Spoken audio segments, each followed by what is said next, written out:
Hello, how we doing? My name is Ryan Mosser. That is one of my best friends, David Cahoon, and you are locked into another episode of the Commissioner's Couch Fantasy Football Podcast. Woo! Let's do it. Let's go. This is season 2, episode 9, and officially episode 22 overall of the show.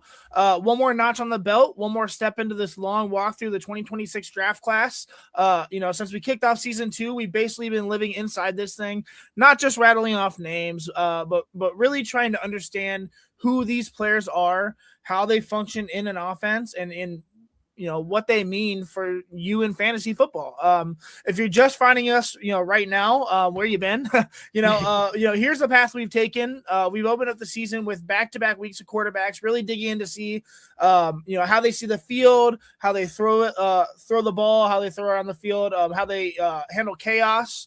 From there, we spent 3 straight episodes on wide receivers, every archetype you can think of: separators, bullies, vertical guys, slot technicians, 18 total receivers on those 3 episodes. Then we parked ourselves in the backfield for 3 more weeks and turned through 18 different running backs, each with their own style as well. If you missed any of that, hit the pause at some point this week. Go back through those episodes. Those are the golden episodes, man. They lay the foundation for everything that we're doing here tonight and beyond. Because tonight we're changing rooms again. This is our one and only tight end episode for the 2026 class. 1 shot, 1 week, 6 guys. Stop it. We're going to get a YouTube flag. And tight end is such a weird, but, beautiful position. You're part of the offensive line. You're part wide receiver. You're part problem solver for your coordinator. You're asked to live in the mud still, but be a mismatch in space. It's just, it's really interesting. So when we talk about these dudes, we're not just asking, can they catch? We're asking, can they stay on the field on every down? Can they tilt coverages? Can they be a quarterback's best friend and a defensive coordinator's headache at the same time? Dave, you want to give the 6 tight ends we're going to go over today? Yeah, let's do it. And the tight end possession, as you said, is so unique and so, I feel like, important for fantasy football too. Yeah, because it's the one position I feel like that can really set you apart. And most winning teams, they have an elite tight end on their team. Yeah.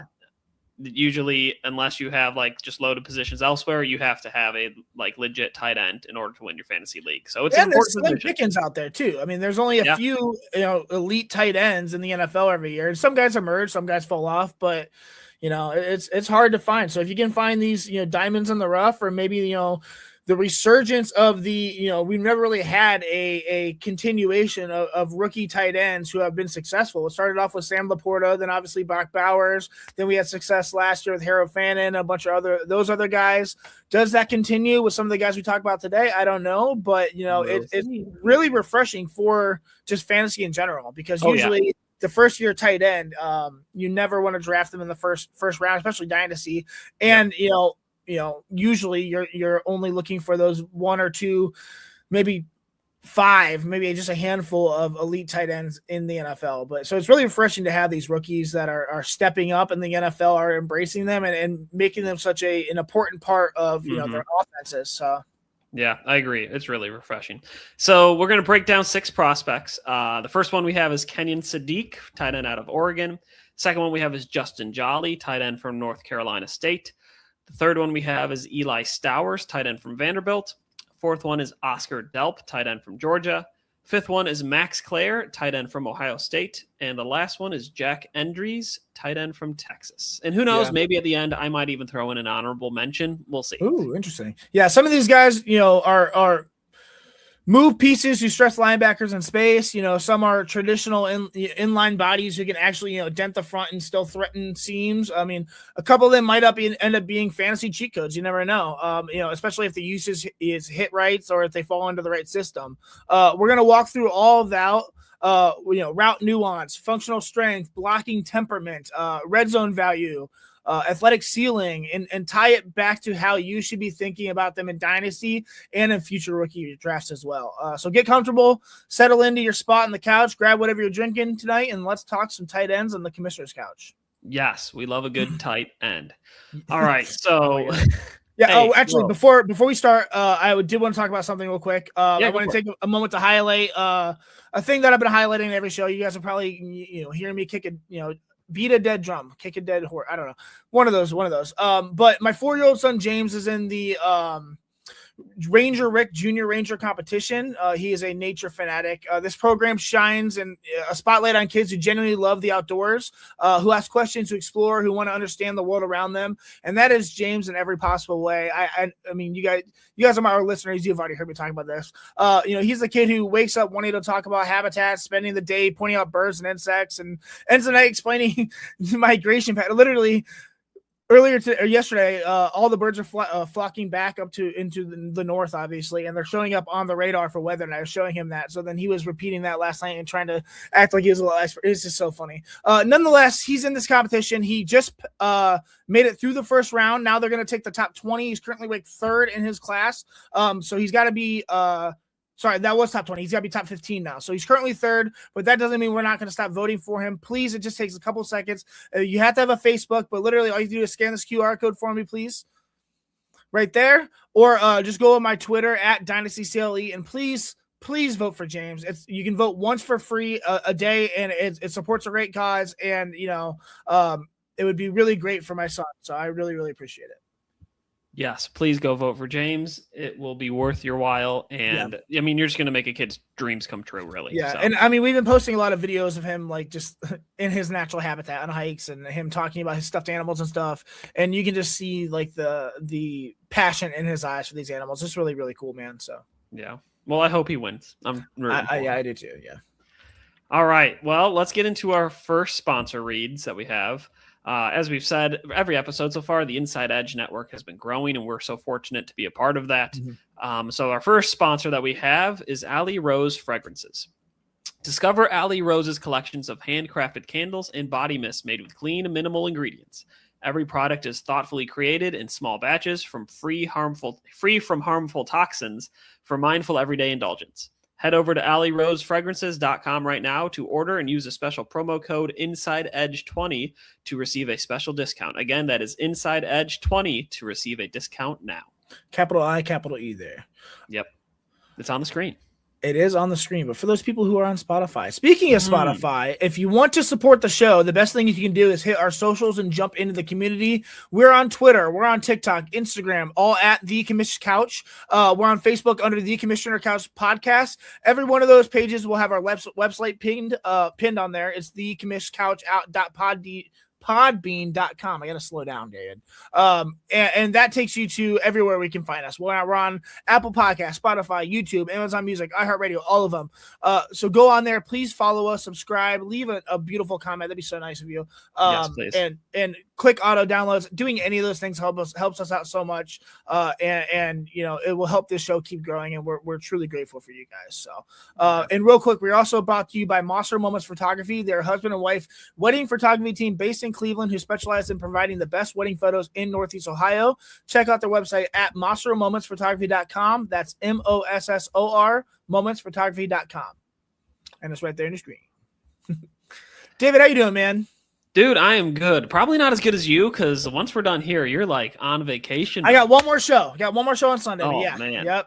So close. But I'm doing well. I'm ready for warmer weather. I'm ready for the draft. Just made some fun trades in our Dynasty League that we're in together. Got roasted for it, but I personally like it. I did not roast you. I should have, though.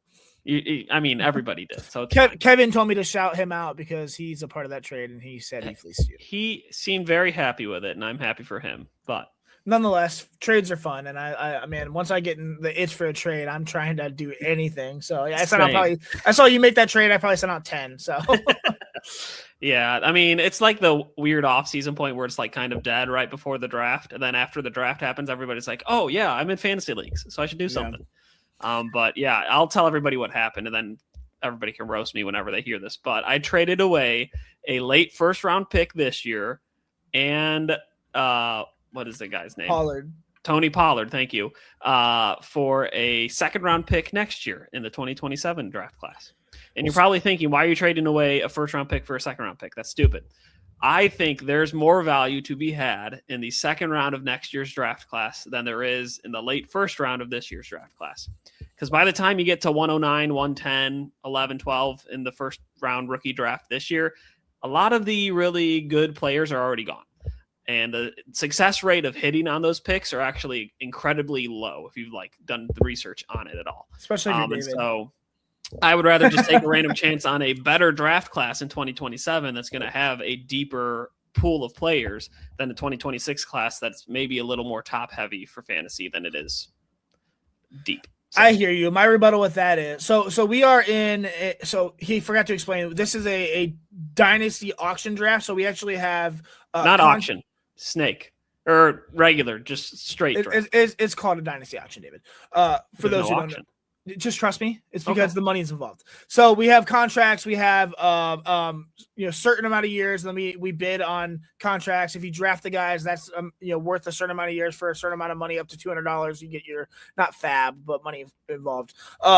So he had Tony Pollard on. Was it one more year or just 1 year? Yeah, 1 year deal. How much money was it? It was like $18, I think, or something. Yeah. Like that. So he shed $18, and he can use that for free agency. So he's betting on getting a free agent player for using that $18 to get a better player in free agency, and then on top of that, banking that a top 20 player next year is better than the 9th player this year. So that's what he's banking on. Yes, and we'll see what happens. I wouldn't have done it, and I'm mad he made the trade with Kevin and not me. But nonetheless, whatever. I hope Kevin hits a all-star player out of it, but I just don't think it'll happen. Huh? I don't screw Kevin. Well, here's the difference, though. He's in a weird mode where he's like trying to win now, and so like I think he can probably use that pick better than I can because I'm in a huge rebuild mode right now with that dynasty league, and so. Okay, Dave.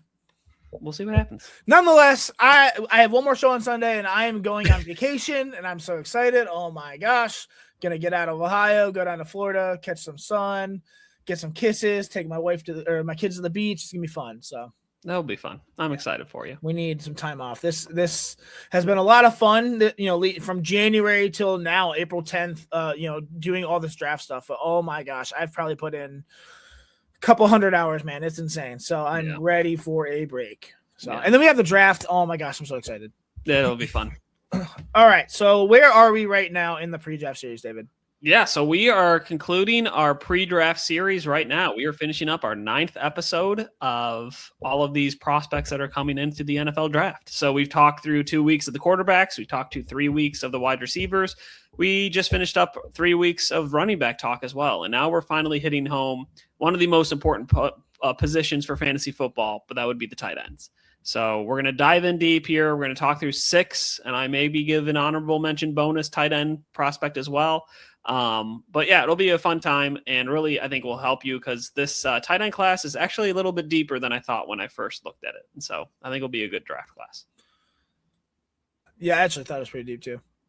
Yeah. As David said, tight ends are the different kind of puzzle. You're evaluating a player who has to live up to 2 universes at once, the trenches and the passing game. And you're asking whether they can anchor a run fit, threaten the seam, win leverage against safeties, and still be reliable enough to stay on the field in every situation.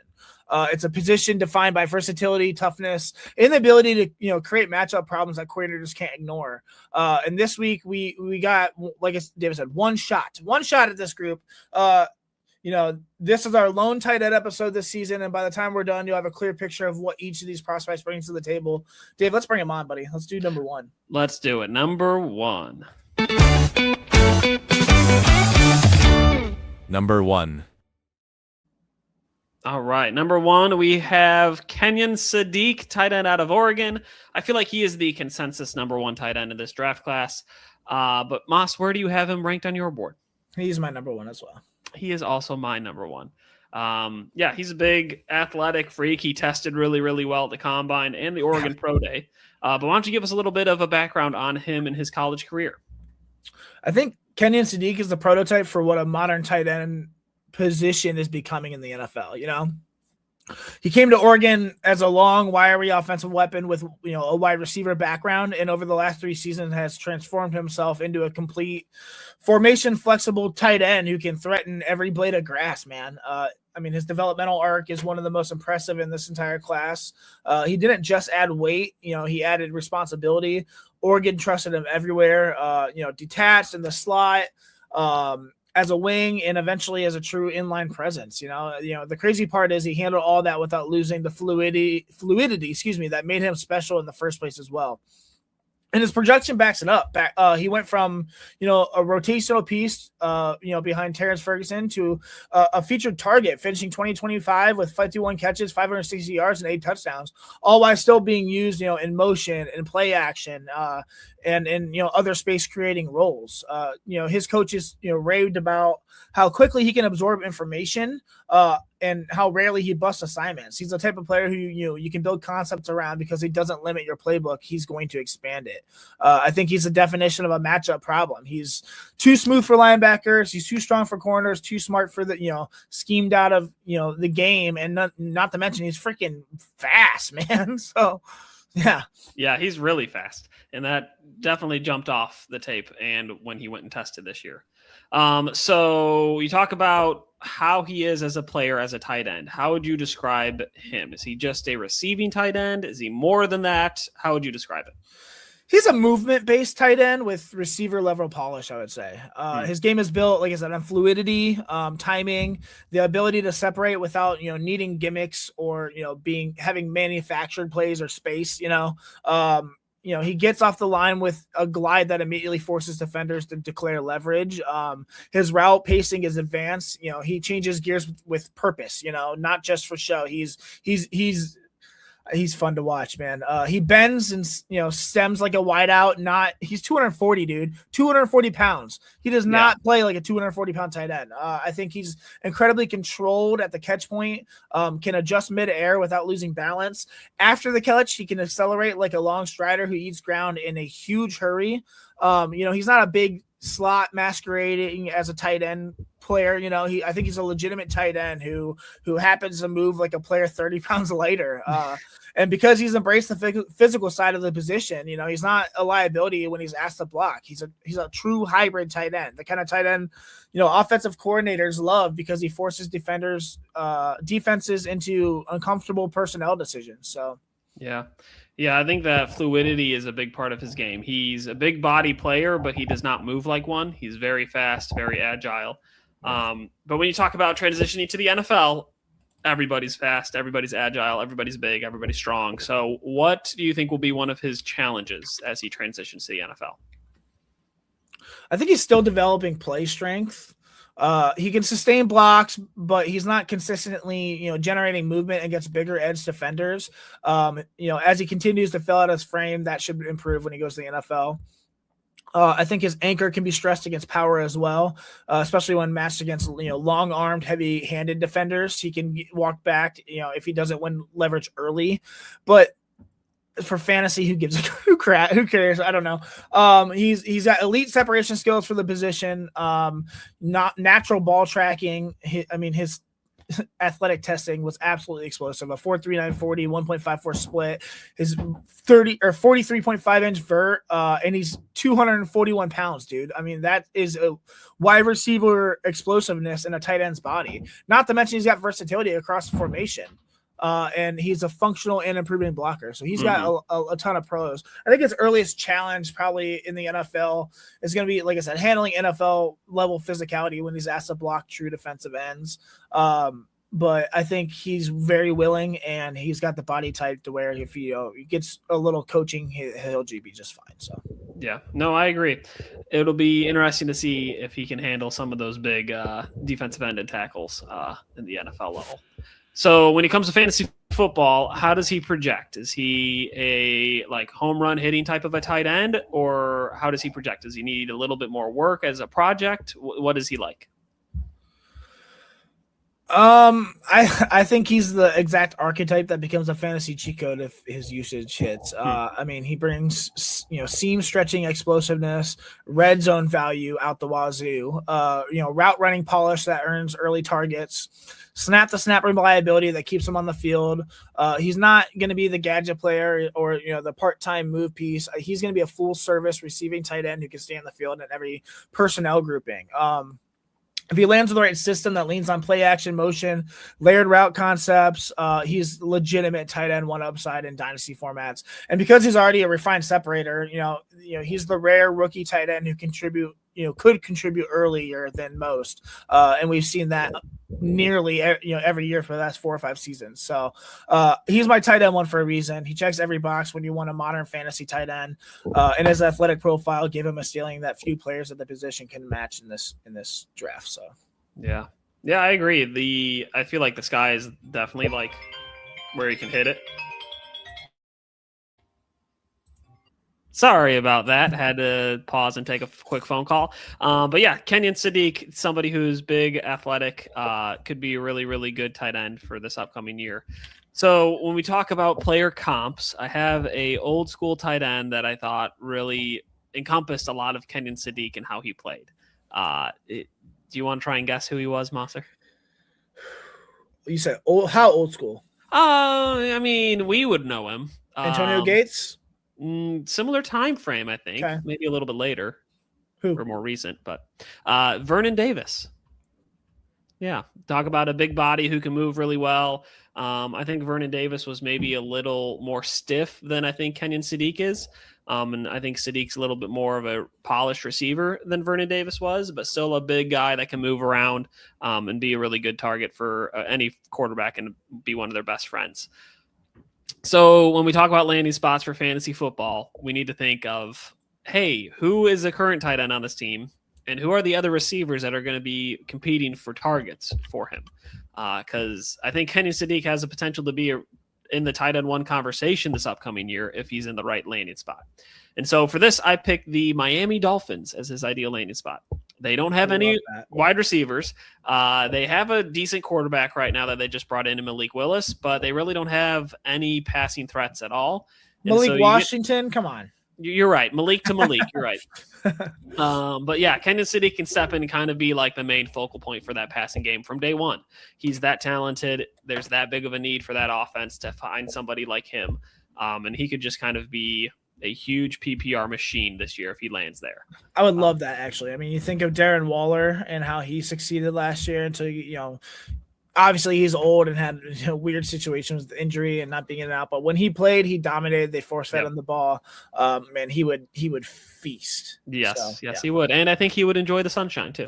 I don't know. The Browns just had him in for a top 30 visit, and I actually secretly would kind of love that. Maybe not for fantasy, but just I'm a Browns fan. So for the Browns, and I understand the implications with Harold Van Den Jr., but Todd Monken does like to run 12 personnel and those 2 tight ends, and man, Sadiq as a receiver opposite of Harold Van Den Jr. would be just incredible. So agreed. I don't know. We'll see. Don't worry. There's another tight end I really liked going to the Browns. We'll talk about later. So, but yeah, that is Kenyon Sadiq, our first tight end. Let's jump into number 2. Number 2. Number 2. Number 2. That is Justin Jolly, the tight end from North Carolina State. Where is he ranked on your board, Moss? He's my tight end 2, David. Number 2, my lord. Number 2. Well, he's my number 6 tight end. It's not bad. Yeah, he's not bad. I feel like the range from like 2 to 7 is kind of very comparable. Maybe. But yeah, I feel like there are some other ones I liked a little bit more than him. But let's hear his background and his story. Who is Moser? Who is Justin Jolly from North Carolina State?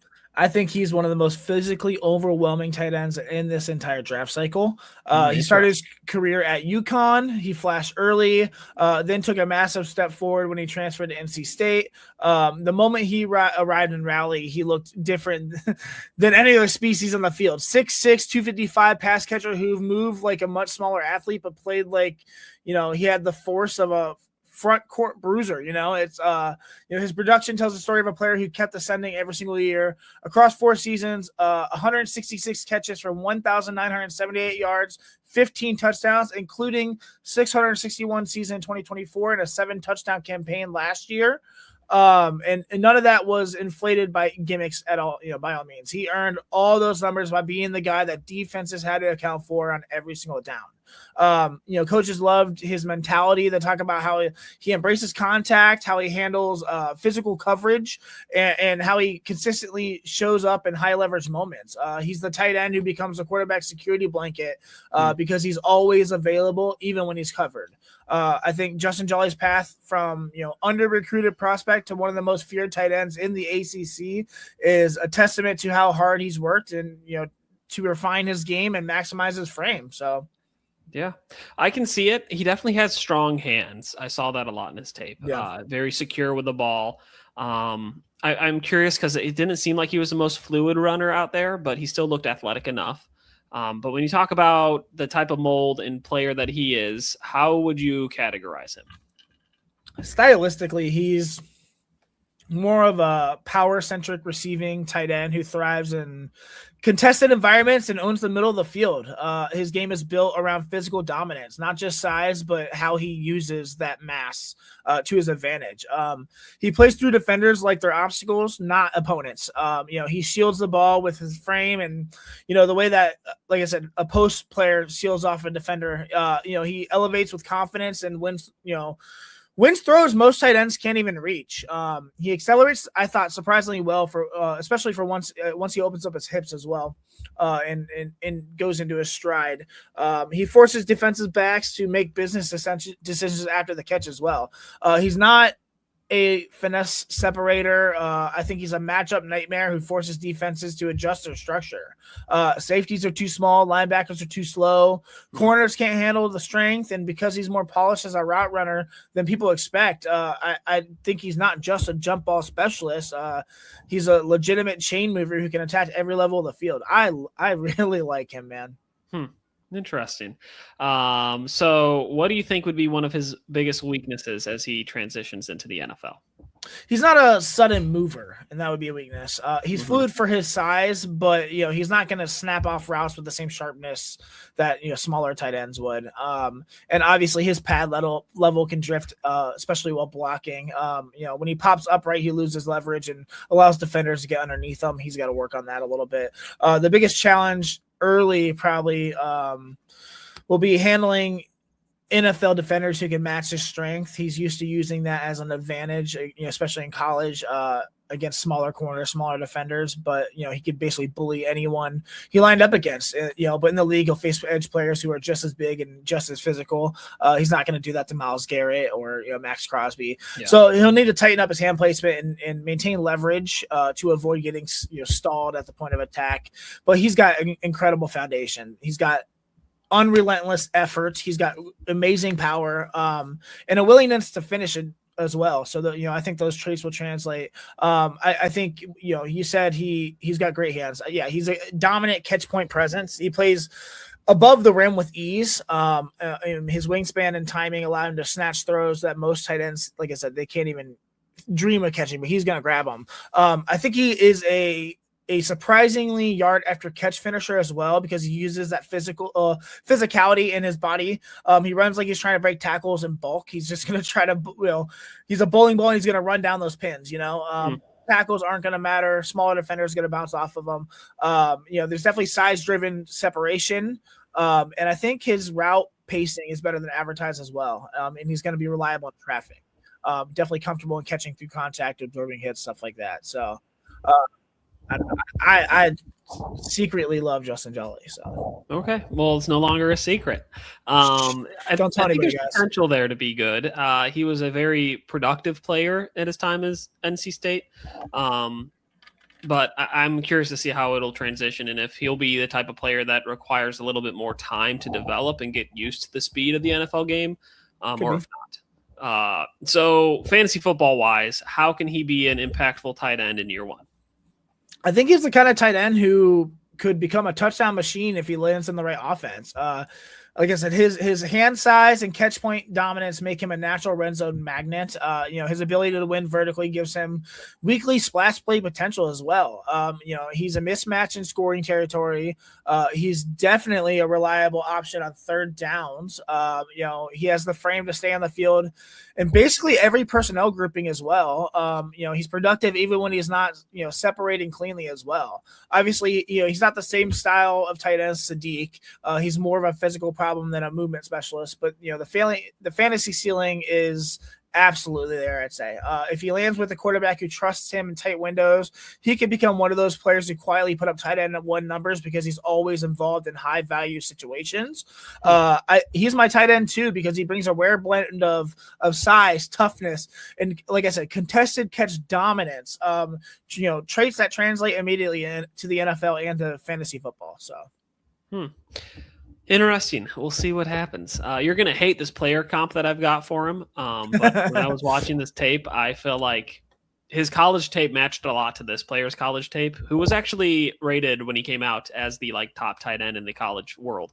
But that person was Harrison Bryant, a productive player in college, transitioned to the NFL, maybe took a little bit longer, had some moments and some flashes, but really was just, I think, somebody who could not make the leap in the long run. He's still playing in the NFL and still like a kind of do it all type of a tight end. And I do think Justin Jolly's a better receiver than Harrison Bryant was. But I think the physicality and kind of like, hey coach, whatever you need me to do, I'll do it. I can see that in Jolly's game a little bit. That makes me want to throw up. I knew you weren't going to like it, but I had to say it because that's what I saw.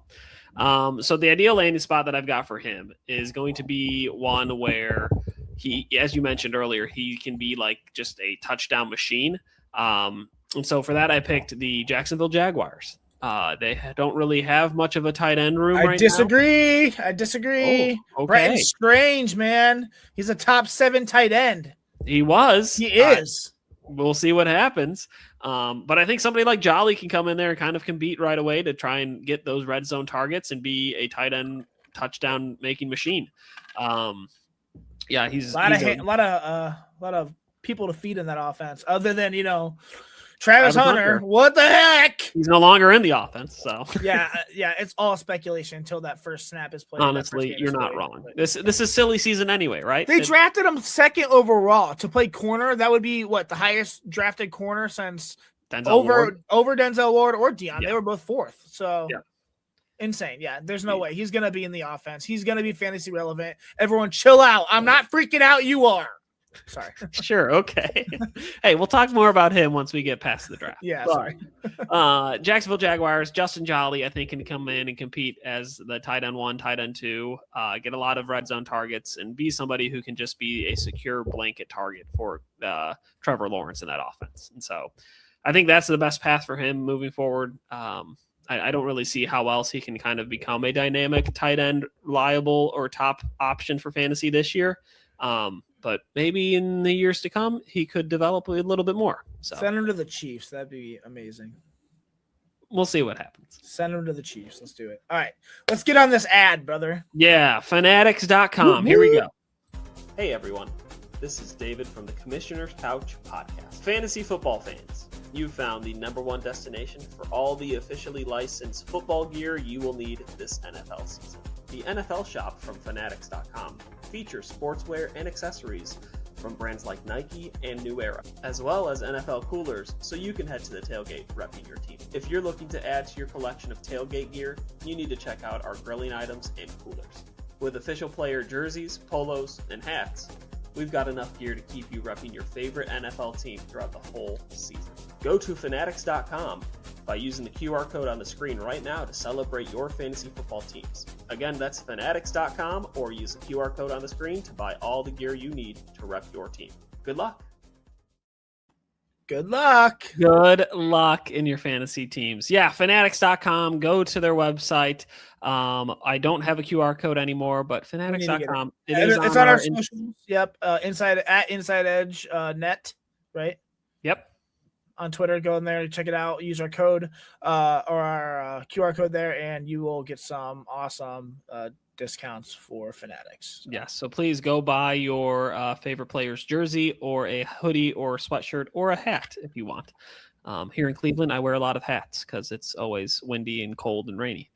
But yeah, let's jump into tight end number 3. Number 3, my lord.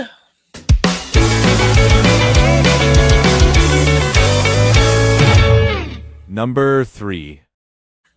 Number 3, this would be Eli Stowers. Is it Stowers? Stowers?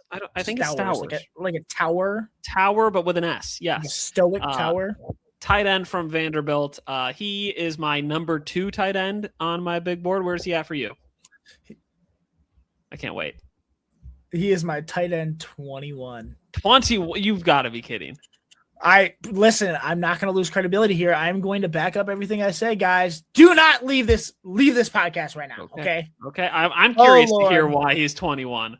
I mean, I've heard some podcasts that have him like right next to Kenyon Sadiq. Some have him above, but I like him a lot.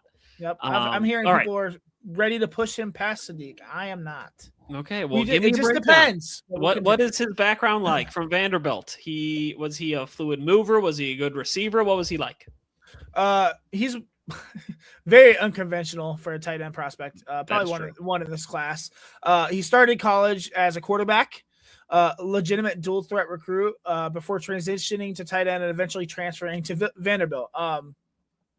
That position switch unlocked a completely different version of him as an athlete.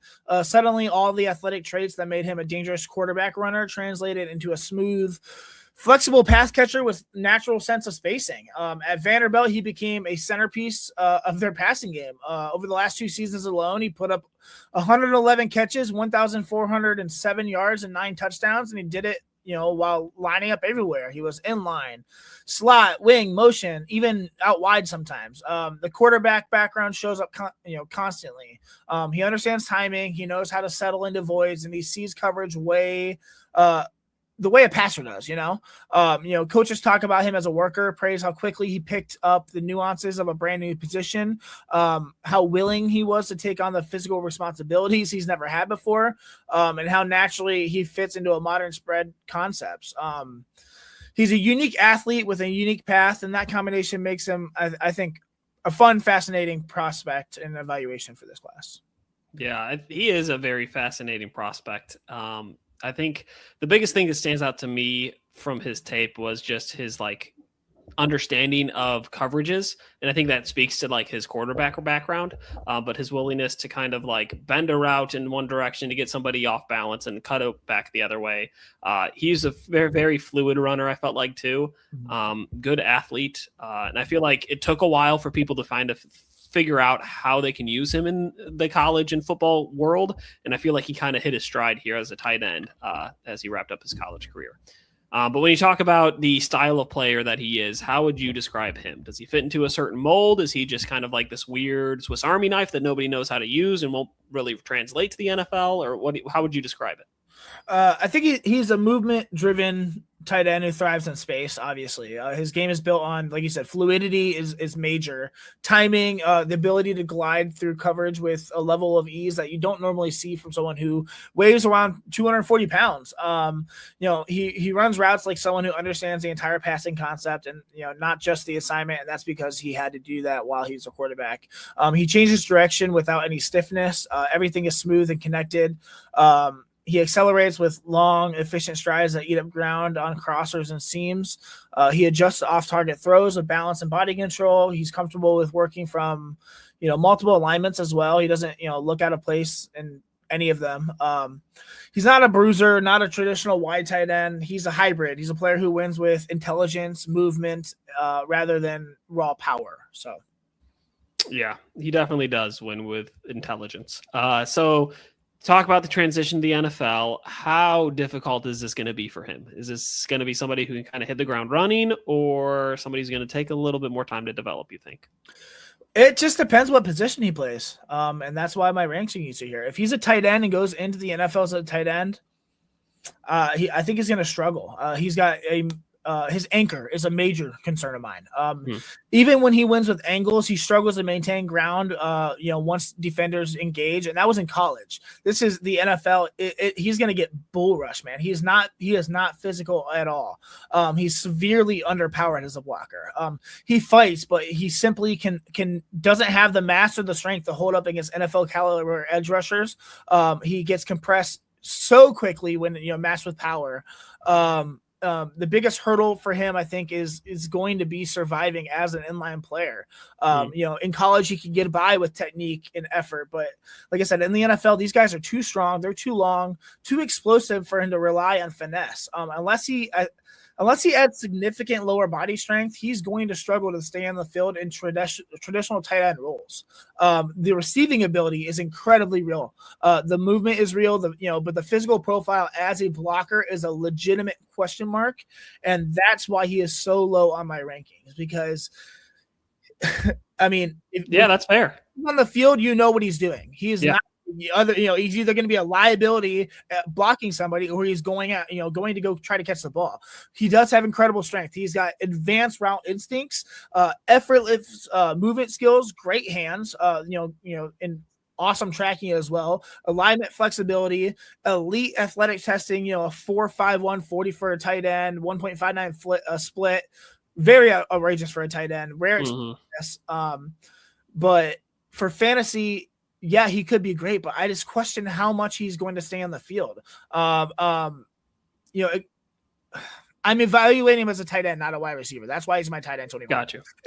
NFL teams are reportedly looking at him as possibly a wide receiver convert. If he becomes a full-time wideout, he might be one of the biggest steals in this draft. That would change everything for me.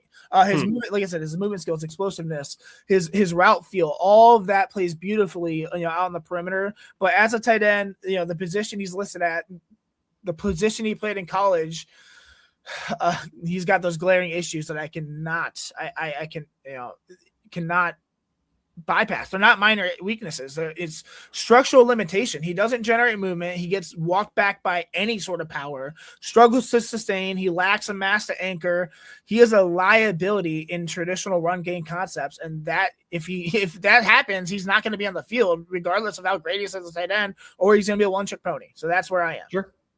Yeah, no, I get it and I see it. He is definitely not a blocker or a physical player at all. So I have those same concerns and I get that. I think for fantasy football, though, a big thing about the tight end position is just their receiving ability. Sure. So since that's one of his strengths, how can you see him being a fantasy relevant player year one this year? I personally think he's one of the biggest landing spot matters players in this draft. If a team drafts him as a tight end and expects him to play in line, he's going to be a rotational piece early. And I personally think his fantasy value will be limited. Do we need to pause? No, we're good. Okay. If a team drafts him as a hybrid or, outright converts him to wide receiver, he's going to explode. His athletic profile and route, feel give him legitimate upside, and a big, as a big slot or a boundary mismatch. And for fantasy purposes, could be a real sleeper as a receiver, but as a tight end, he's a developmental, usage dependent, volatile player. So that's where I see it. No, I get that. And I think landing spot will be important with him. I think one thing that I think will really help him fantasy wise is if he goes to a place where he doesn't need to necessarily focus on blocking. And if he goes to a place where he can just kind of become hey, I'm the receiving tight end, put me in for passing downs and I'll thrive. Great. He'll probably be really well for fantasy. Yeah. That's rare though. I mean, usually you have yes. to earn that. And if, like I said, he's not going to be in on running. Yeah. So I mean that's 50% to 30 to 50% of the offense he's not going to be on the field for. That's a liability for fantasy as a tight end for me. So no, I get it, and it's a fair concern for sure. Yeah, I think the player comp that I've got for him also had a lot of these concerns coming out, and I think it was a big reason why he didn't get a second contract with the team that he was with. He's still in the league, still fantasy relevant player, but that would be Isaiah Likely. You talk about just a big receiving threat tight end. People thought, oh, he's such a good receiver. He's going to take over Mark Andrews as this kind of tight end for the Ravens. And he never really did. He was still a good receiving threat and became a really good red zone target, but never really was able to battle Mark Andrews for that tight end one position. And the Ravens eventually moved on from him because he wasn't really willing to block and be involved in the run game. And I think Eli Stowers definitely has that potential to become like that too. But as a receiver, he's dynamic. He's fluid. He's agile. He can break tackles, make people miss. And so the ideal landing spot that I've got for him, I'll see what you think on this, but would be somebody who has an aging tight end on their roster already, has some good wide receivers, but maybe needs a little bit more playmaking ability from the tight end position. And that would be the Houston Texans. You've got Dalton Schultz already, who can kind of become that blocking tight end more as he's aging. They have a little bit of depth behind him.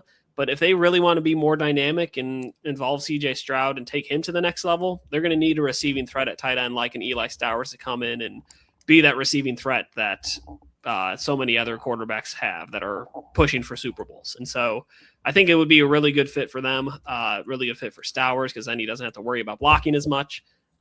But I don't know. What do you think? I don't hate it, especially with Tank Dell coming back possibly as well. Hopefully they fix their offensive line. They've been trading away all the veterans. Thanks for Titus Howard. Appreciate it. But nonetheless, their offensive line was awful last year, and now it's probably worse. They're probably looking to get some guys in the draft. So the question will be is if Stroud has enough time to, go through his processing or not. But in terms of pass catching, Nico Collins, Higgins, Jalen Noel, maybe Tank Dell. I think that him as a tight end too, where Dalton Schultz is also a receiving tight end, but can handle the blocking. He could be a good spot for him, but I mean, there's a lot of mouths to feed in that offense. So that's true. That's true. All right, well, let's jump into tight end number 4, shall we? Let's do it, brother.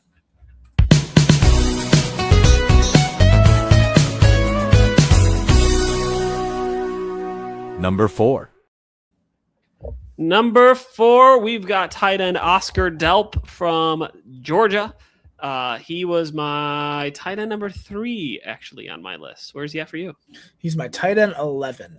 11. Okay, a little bit lower. I really, really liked Oscar Delp, actually.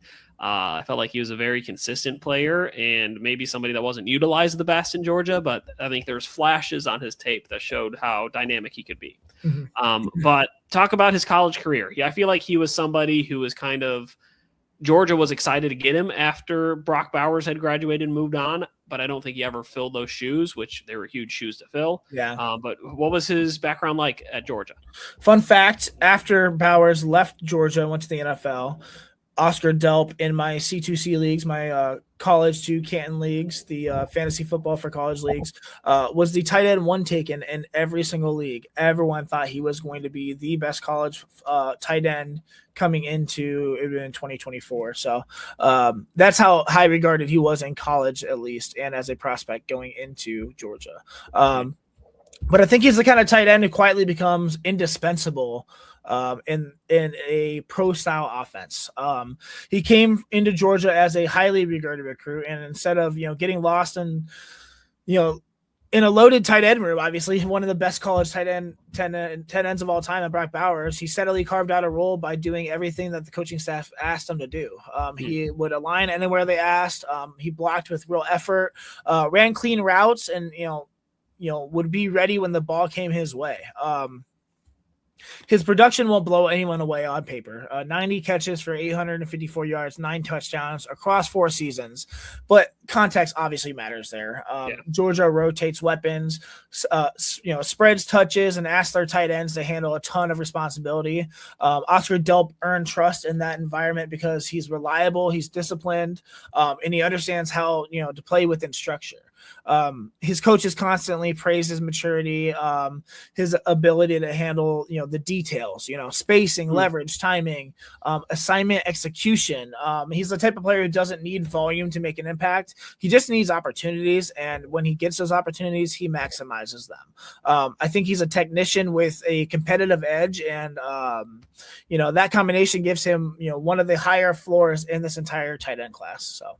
Yeah, I agree. I think he does have a really high floor. I think he is somebody who does a good job of being able to read defenses, sit down in zones, and kind of just be a reliable piece for a quarterback.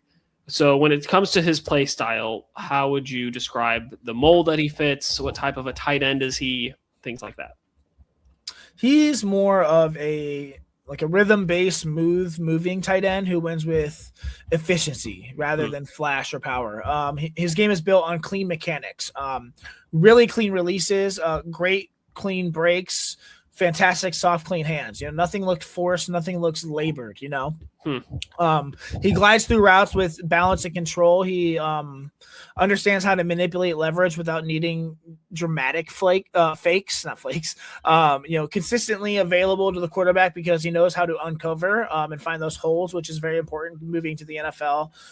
He adjusts to off-target throws with relative poise, I thought, as well. And he blocks with technique and effort, not brute force.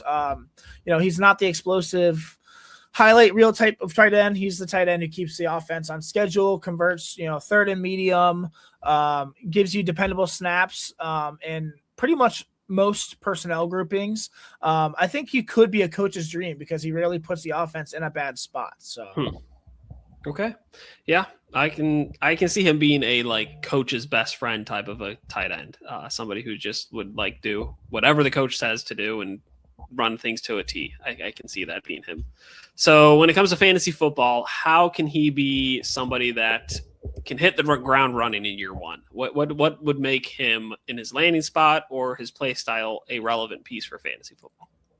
I think his route running is really polished. He understands how to vary tempo, how to lean into defenders, and how to create just enough separation to stay open. His pacing was advanced for a college tight end, and I expect that to also be relatively a good asset of him going to the NFL. I think his hands are very reliable, and he has great body control. He catches the ball cleanly, extends naturally, adjusts the throws that drift outside of his frame, pretty much with ease as well. And rarely fights the football. He's going to get it the first time. You never see him. He's got bobbling. Yeah. That bit. He's got functional blocking technique, good spatial awareness, and like I said, he can be aligned in multiple different ways. Inline, slut, wing, motion. He did it all in a pro system, and I think he looks comfortable pretty much everywhere. So. Okay, so what do you think would be one of his biggest weaknesses as he transitions into the NFL? Not a super high-end athlete. He works with fluidity. He's not going to overwhelm defenders with long speed or burst by any means. Okay. His separation is going to come from craft more than explosiveness. I think he's got a limited point of attack power as well. He can hold his own, but he's not someone who's going to consistently move defensive ends off their spot. I think his biggest adjustment early on, with dealing with NFL defenders who can match his size and technique. In college, his balance and hand placement allowed him to survive against bigger bodies. In the league, he'll need to add lower body strength to avoid getting compressed, I would say, on longer developing run plays. But I think his foundation is great news. He's got great footwork. He works well with leverage. He's got fantastic effort. He's already strong as well. I just think he needs a little bit more mass, and that functional power will come, and that will help round out his game. So. Yeah, I can see that. I definitely think he's somebody who could have the potential to hit the ground running right away in the NFL season, but I think he definitely still has a lot of room to grow, though, as a tight end, which I think is great. Definitely something that teams will want in the NFL draft. So when it came to a player comp, I actually had a hard time for him. Do you want to do a fantasy summary? Oh, yeah. Sorry.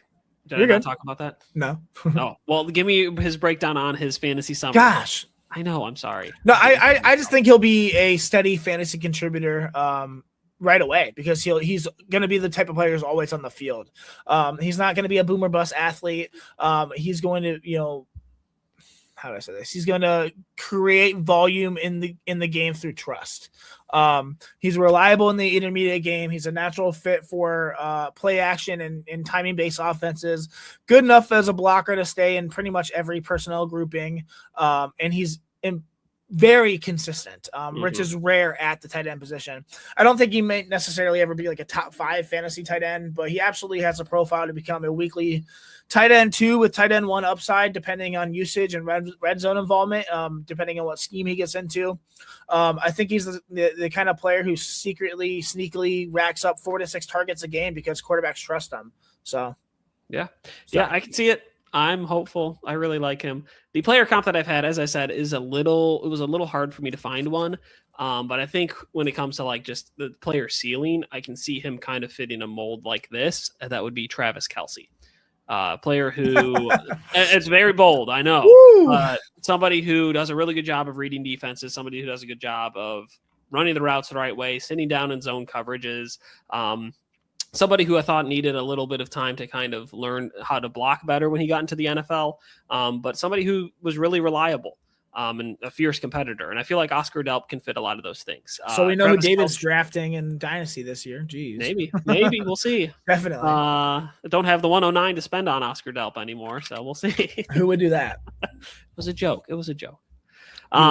But yeah, his acceleration and willingness to run through players and put his body on the line, I can see a lot of that in both Travis Kelce and Oscar Delp's game.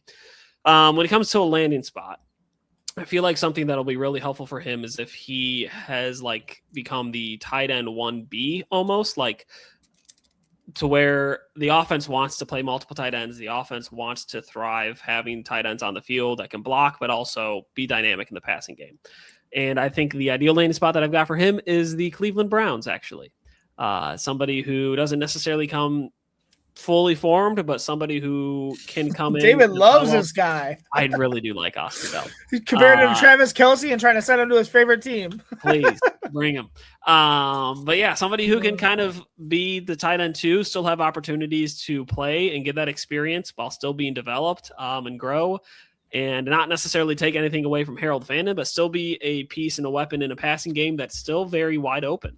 And I think Oscar Delp can really thrive and be a good red zone target and just be relied upon time and again. And so I think there would be plenty of mouths to feed whoever's a quarterback, but both Harold Fandon and Oscar Delp. So there you go.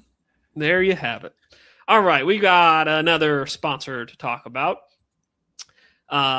This sponsor is another sponsor for Inside Edge Network. But whether you are searching for a baseball autographed by your favorite World Series slugger, a signed football by an iconic Hall of Famer, or the jersey of a world-famous soccer star, you've come to the right place.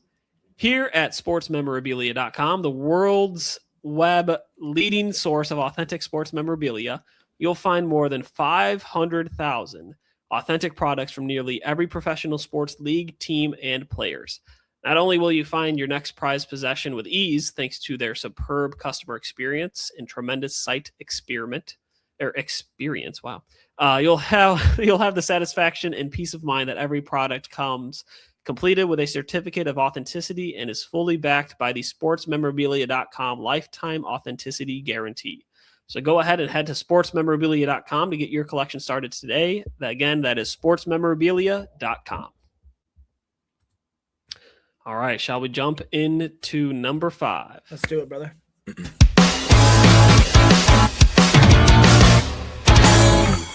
Number 5. Number 5, that would be Max Clare, tight end from Ohio State. OH. Baby, let's go. All right, where is he at on your board? My tight end 10. 10, okay. I thought he would be higher for you. I have him as my number 5. I'm not biased. Okay. I use the tape in NFL projection without bias, David.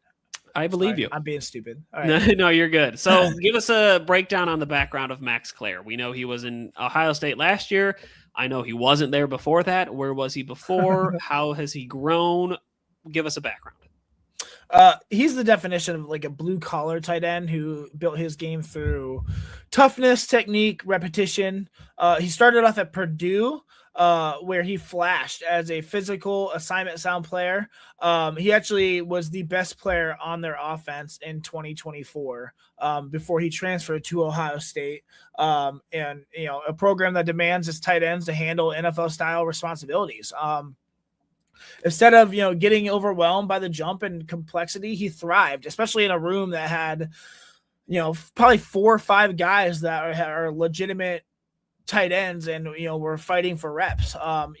at Ohio State, Max Clare became, the steadying force in their tight end room, the tight end one.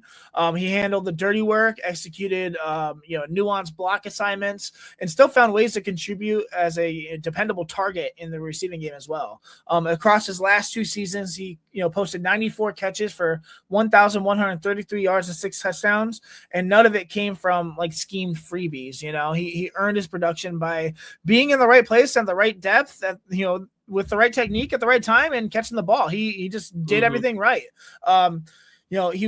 He's raved about his discipline. His coaches talked about, how he studied fronts, how he communicates adjustments, how he plays with the level of detail that elevates the entire offense.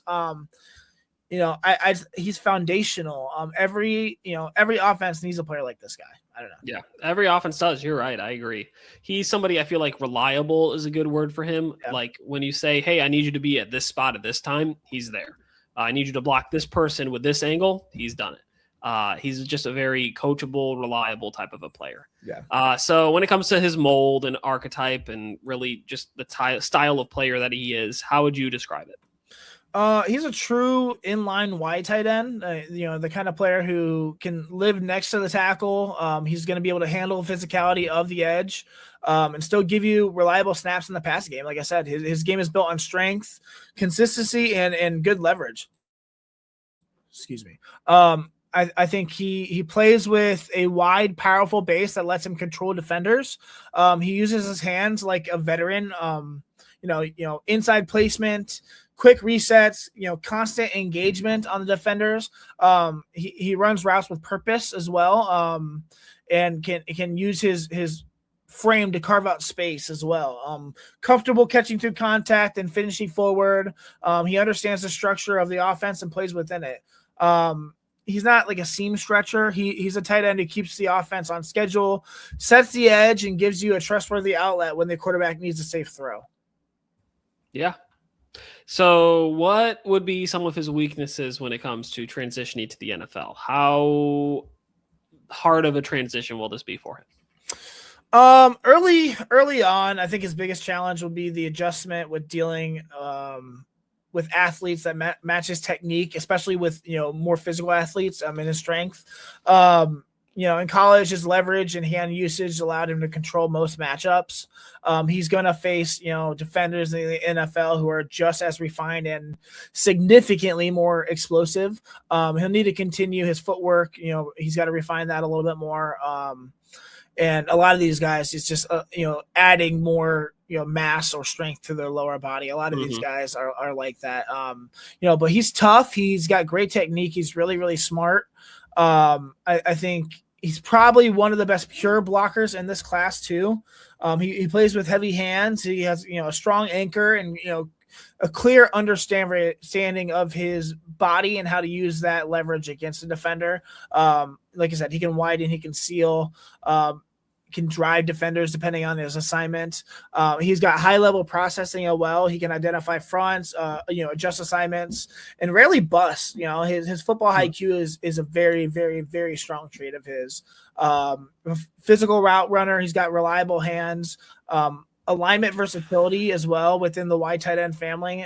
He can be an H-back. He can, line up in wing, inline, comfortable in all of them. And he's going to execute each role with precision as well. So, yeah, I agree. I think he's also somebody who I feel like has gotten a reputation that he's not very athletic, but he's a lot more athletic than people give him credit for.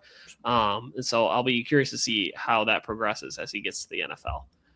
So when it comes to fantasy football, how can he be a fantasy relevant tight end?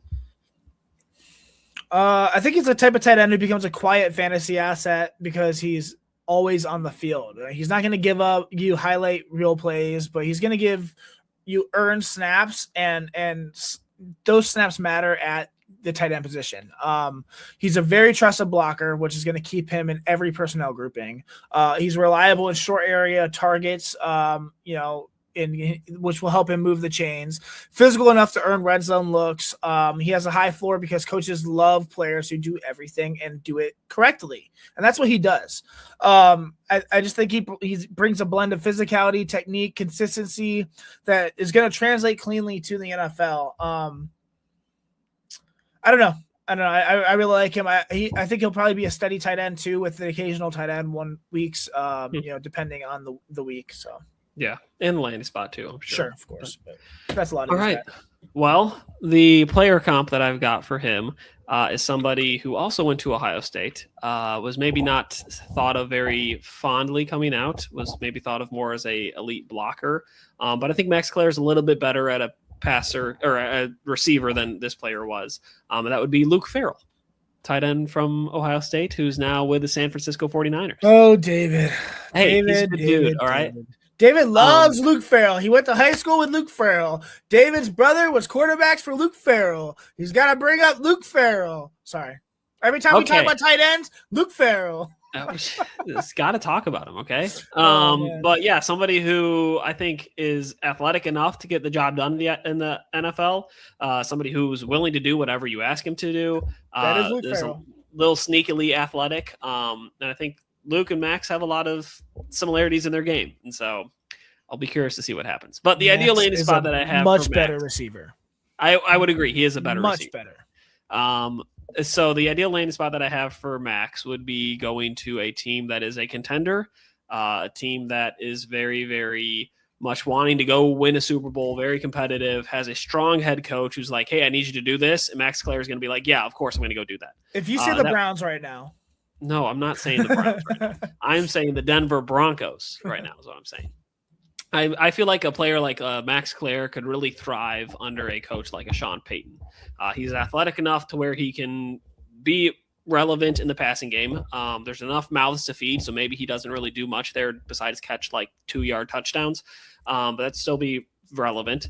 And he's athletic enough to block players too. And I think Sean Payton would love to be like, hey, Max, I need you to go do this. Go do it.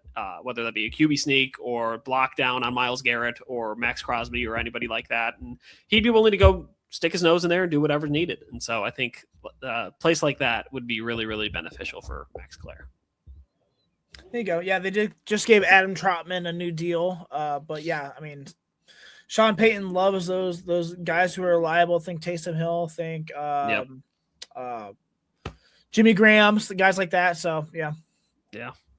All righty. Well, now we are on to number 6. Let's finish this off. Our last prospect for the 2026 class, right here.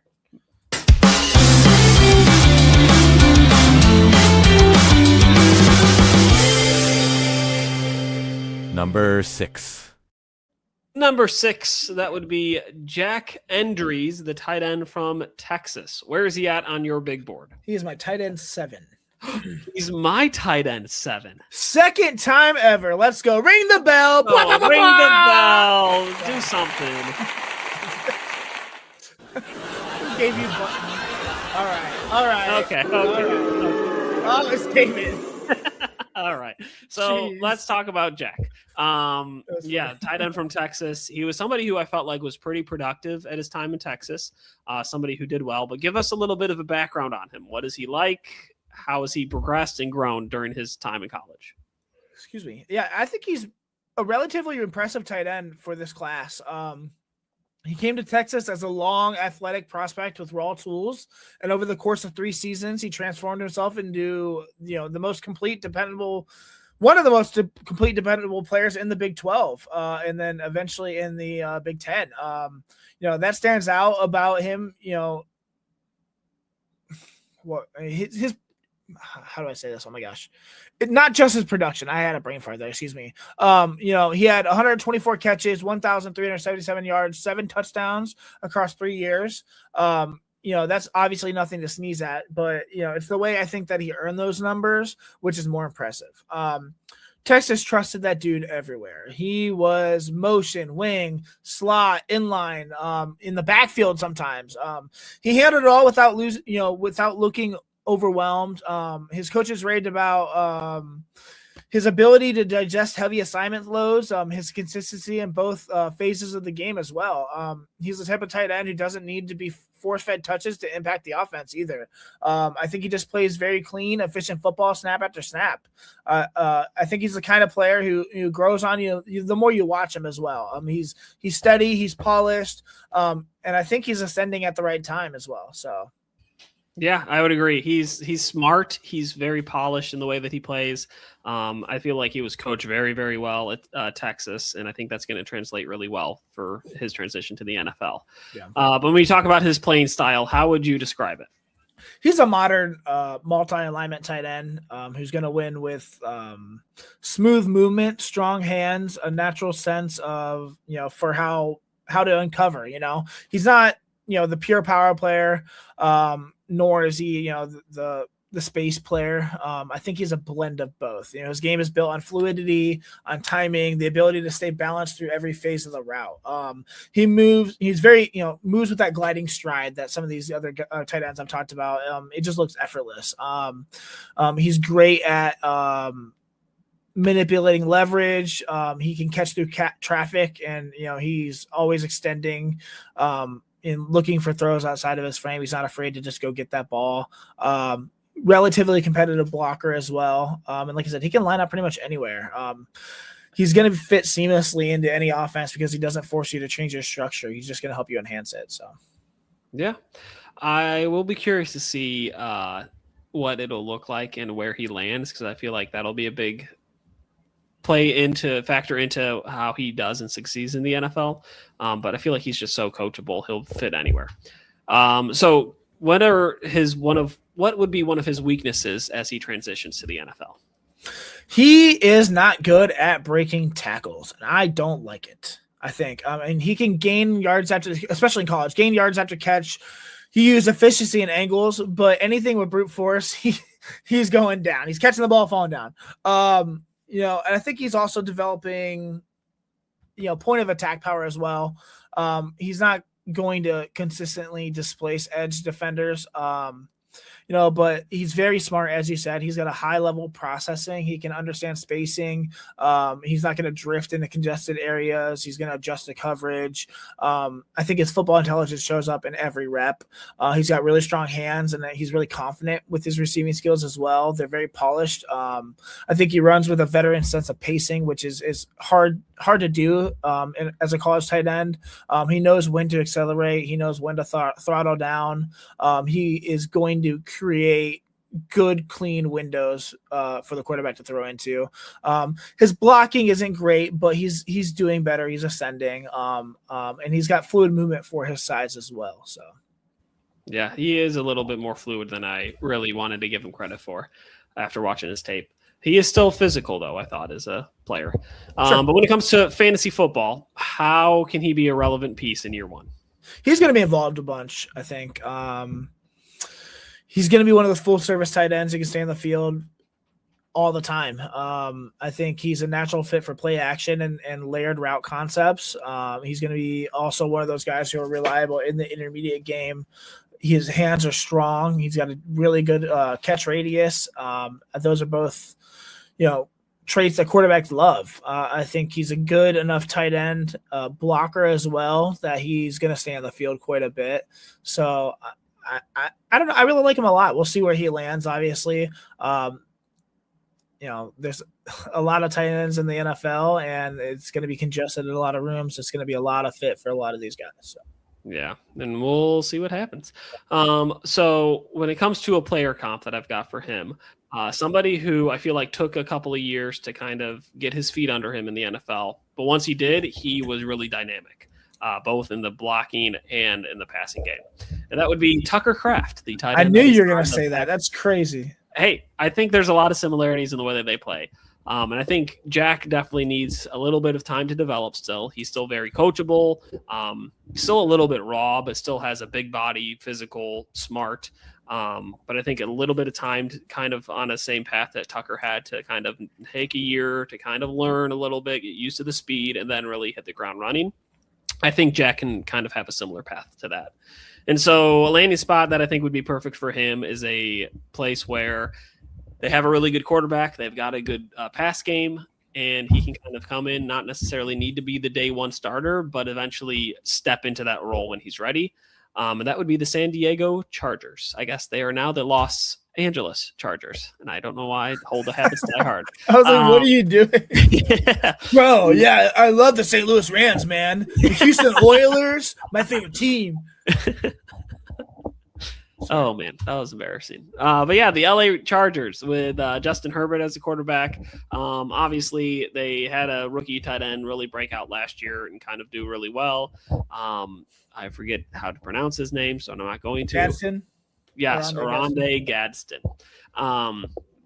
But yeah, I think somebody like Jack could jump in, learn, be the tight end 2 there, and kind of eventually in a year or two take over as tight end 1. I think he's a really, really strong player to target in dynasty leagues, and be somebody that you kind of be patient with, let him learn and develop and grow, and then eventually he'll be a beast of a tight end for you. There you go. All right. Well, those are our 6 players. Do you want me to give you my bonus honorable? Go ahead, bro. Let's do it. All right.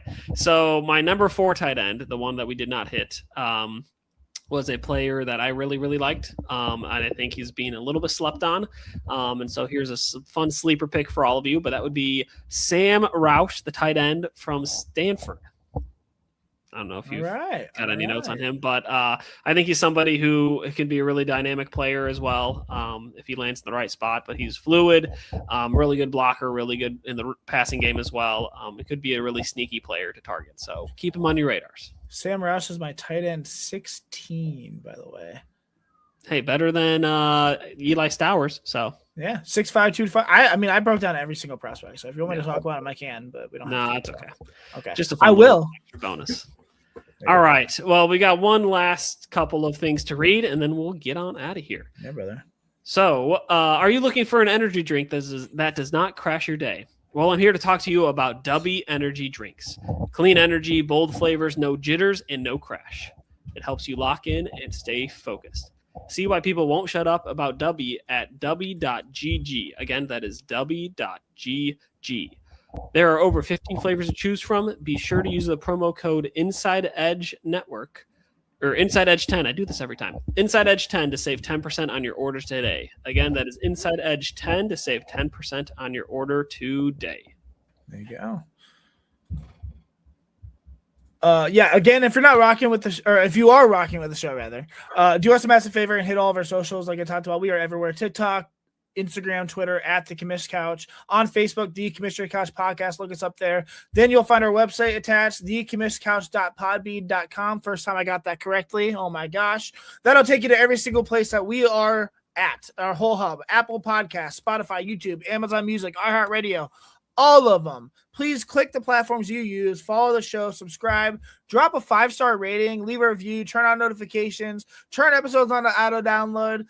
Do it all for us, baby, please. I mean, even one of those things is going to help us so much, as I said. Again, a huge thank you to Monster Moments Photography. Monster Moments Photography is a husband and wife wedding photography team based in Cleveland, owned and operated by Ryan and Hallie Monster.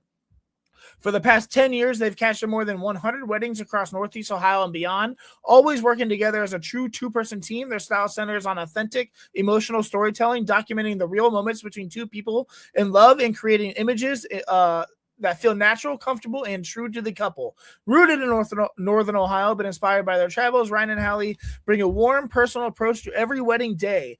Their work blends experience, consistency, and a genuine passion for helping couples relive their best day through timeless photography. Learn more at monstermomentsphotography.com. That's MOSSOR, momentsphotography.com, right there on your screen. And before we go, real quick, a lot more I got to do. Sorry. I want to talk about my son, James, again, one more time, my 4-year-old who is in the Ranger Junior Ranger competition. I've been talking about it on my Twitter, on my Facebook, on all my podcasts at least twice. That's the QR code right there. Please vote for James. Scan that. You can vote for him once a day for free. If you feel inclined to buy votes, you can. That will go to their donation. So it's basically just donating to charity on behalf of James. You don't have to do that. I'm not asking you to do that. But if you could please go and vote for him, I'd really, really appreciate it. This kid is just he's going to be the next Jeff Corwin, the next Steve Irwin, the next David Attenborough. He's going to be that. He's incredible. So just go, or you can go on my Twitter, and I've been posting videos of him breaking down his animals and stuff like that at Dynasty CLE. That's Dynasty CLE, or just please just scan this right here. Appreciate you guys so much. All right, everyone, that is going to wrap up our tight end breakdowns for the 2026 class. Not just our tight ends. That wraps up all of our prospects for this 2026 NFL. We are closing the book on all the 2026 prospects. Quarterbacks, running backs, wideouts, now the tight end. We've covered the entire landscape over the last 9 weeks of season 2. And the crazy part is the next part that you hear from us, it won't be another prospect episode. We're done, guys. It won't be another position deep dive. It won't be another film room conversation. The next episode is going to be the NFL draft. We are doing a live show. It's not going to be just any episode. The Commissioner's Couch podcast will be live during the entire first round on Thursday, April 23rd. Please come in. We're going to be talking about real-time reactions, instant analysis, special guests dropping in throughout the night, possible giveaways, a full breakdown of every pick as it happens. If you've been with us this entire season of season 2, this will be the show you absolutely cannot miss. So mark your calendars, set a reminder, tell your league mates, join us live on draft night, Thursday the 23rd. Next Thursday, we'll be bringing the energy, the insight, the chaos, all of the fun, and we want you right there with us as a 2026 rookie class finds their NFL homes. This is the moment we've been building towards since episode 1 of season 2, David. All the scouting, all the grading, all the debates, all the tape, literally hundreds of hours that I've put into this. You put in a ton of hours as well. All of that comes together on draft night. So kick back, get ready, and make sure you're tuned in because the Commissioner's Couch is going live, and we're turning the first round into an event for David Cahoon. Follow him at David Cahoon 24. I'm Ryan Mosser. You can find me at Dynasty CLE on Twitter. This has been the Commissioner's Couch Fantasy Football Podcast. We will see you next week. Rest up, stay sharp, keep grinding that tape. We will see you on draft night. I'm so freaking pumped. Got to go. And I'm going on vacation. Let's go. All right. I'll see you later, bud. See you, buddy.